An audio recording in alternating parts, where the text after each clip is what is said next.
SPN9 news. मैं काशिफ अली एक बार फिर हाजिर हूं आपके सामने। आज हम बात करेंगे असम में राष्ट्रीय नागरिकता रजिस्टर और नागरिकता कानून में संशोधन के बाद जो नया विवाद खड़ा हुआ है उस पर आज हम चर्चा करेंगे।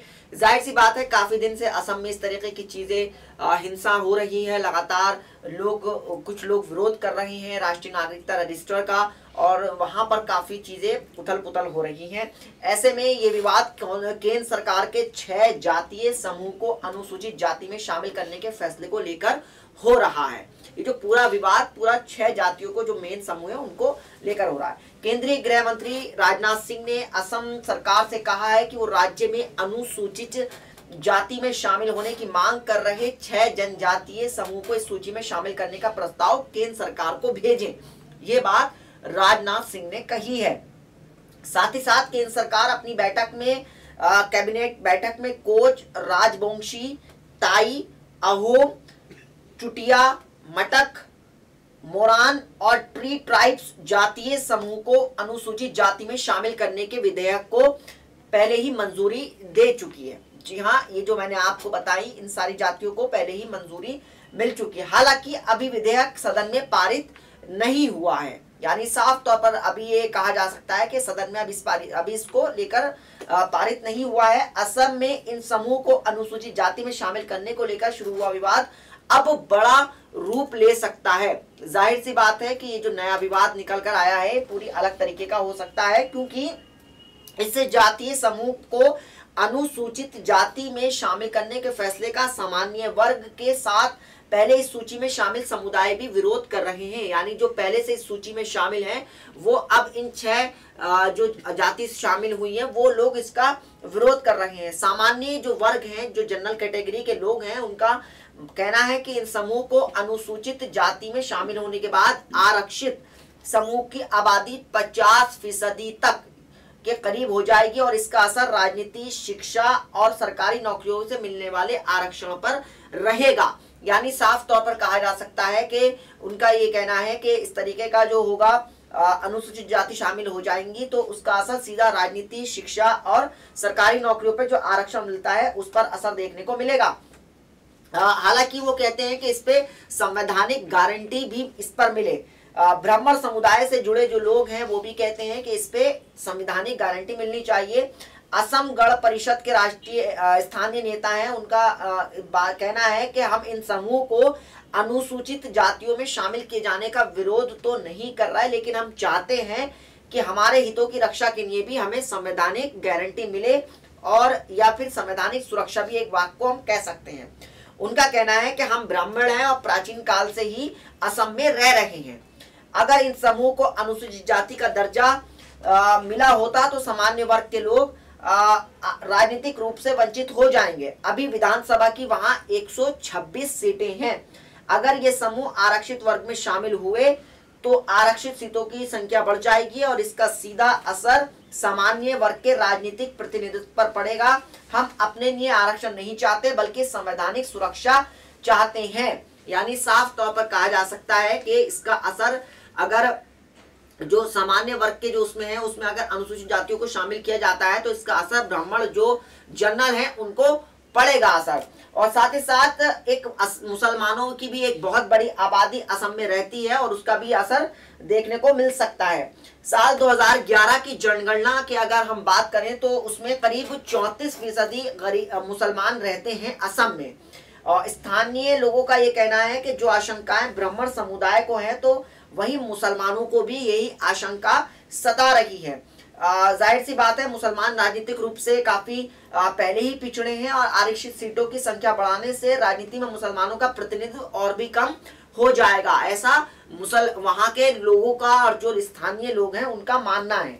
वो कहते हैं कि मौजूदा सरकार का रवैया असम के मुसलमानों के प्रति पहले ही नकारात्मक है। अगर ये 6 समूह आरक्षित वर्ग में आ जाते हैं, यानी साफ तौर पर उनका कहना है कि असम का जो है पहले से ही मुसलमानों को लेकर एक नकारात्मक, एक नेगेटिव माहौल है और इस वजह से अगर ये शामिल आ जाते हैं आरक्षण में तो जाहिर सी बात है इसका प्रतिनिधित्व और सीमित हो जाएगा, दायरा जो है इसका कम हो जाएगा और इसका सीधा सीधा नुकसान जो वहाँ ब्राह्मण हैं और मुसलमान हैं उनको उठाना पड़ सकता है। जाहिर सी बात है लगातार सरकार पे भी आरोप लग रहे हैं कि सरकार वादे पूरे नहीं कर रही है। अब वो क्या है वो भी मैं आपको बताने की कोशिश करूंगा। इन 6 समूह में शामिल मोरान समुदाय के जो लोगों का कहना है, उनका कहना है कि भारतीय जनता पार्टी इन जातीय समूह को आरक्षित वर्ग में शामिल करने के अपने वादे को पूरा करने से अभी दूर नजर आ रही है। ऐसा वहां के जो मोरान जो जाति के लोग हैं उनका ऐसा तरीके का आरोप है।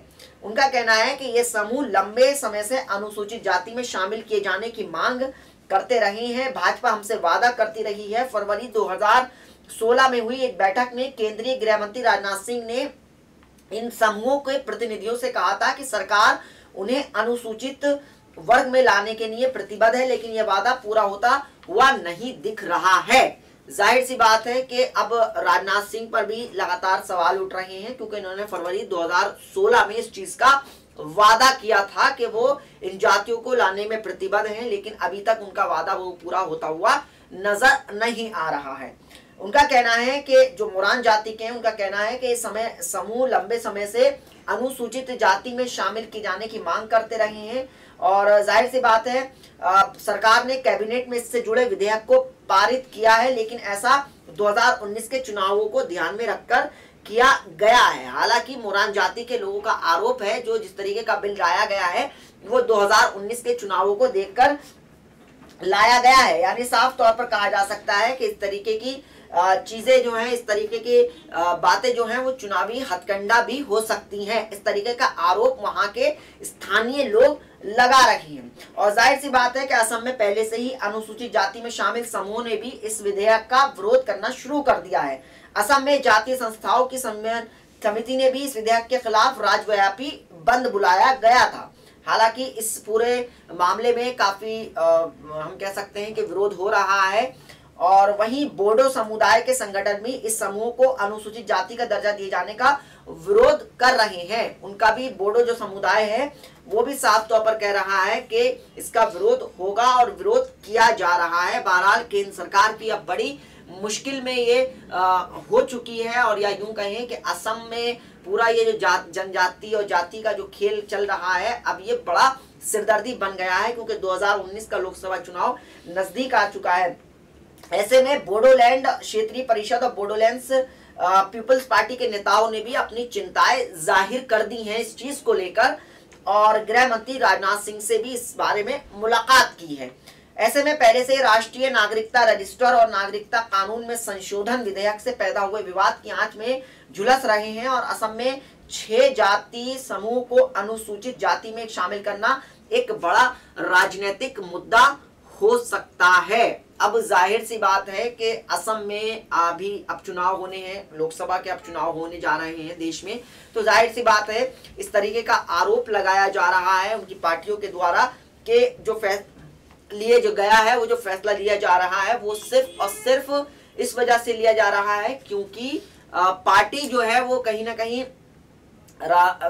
हम कह सकते हैं कि राजनीतिक फायदा उठाने के लिए किया जा रहा है। 2019 को लेकर यह फैसला किया जा रहा है। बहरहाल अब जिस तरीके का देखने को मिल रहा है कि अभी हमने देखा कि देश में भी 10% सवर्ण जो है बिल लाया गया, आरक्षण बिल लाया गया, और बहुत तेजी से उसको राज्यसभा लोकसभा से पारित कराकर और उसको राष्ट्रपति से भी मंजूरी ले ली गई, और गुजरात पहला ऐसा राज्य होगा जहां वो उस चीज को अब लागू किया जाएगा। बहरहाल असम में सिचुएशन थोड़ी बदल रही है, और जाहिर सी बात है कि इसके बीजेपी के पक्ष में जा सकती हैं और नहीं, ये पूरी तरीके से हम देखने वाली बात होगी। और फिलहाल तो ये पूरा लग रहा है कि अब आने वाले वक्त में बीजेपी की थोड़ी सी मुश्किलें बढ़ सकती हैं, क्योंकि जिस तरीके का विरोध असम में हो रहा है और जिस तरीके का विरोध लगातार देखने को मिल रहा है, ये बीजेपी के लिए थोड़ा परेशानी पैदा कर सकता है। खास करके असम में ब्राह्मण और मुसलमानों का गुस्सा कहीं इस चरम पर ना पहुंच जाए कि लोकसभा में बीजेपी को पटकनी मिल जाए और असम में भी कहीं ना कहीं बीजेपी की हालत खराब नजर हो जाए। बहरहाल अब देखना ये होगा कि इस तरीके को गृह मंत्री राजनाथ सिंह कैसे हैंडल करते हैं और कैसे नहीं, और क्या होता है आगे, ये तो आने वाला वक्त ही बताएगा। आज के इस प्रोग्राम में इतना ही, फिर हाजिर होंगे फिर नई खबर के साथ, नई अपडेट के साथ। तब तक आप हमारे साथ जुड़े रहें और देखते रहें SPN9 न्यूज़, और हमारे चैनल को सब्सक्राइब करना मत भूलिएगा। नमस्कार। कितना हो गया?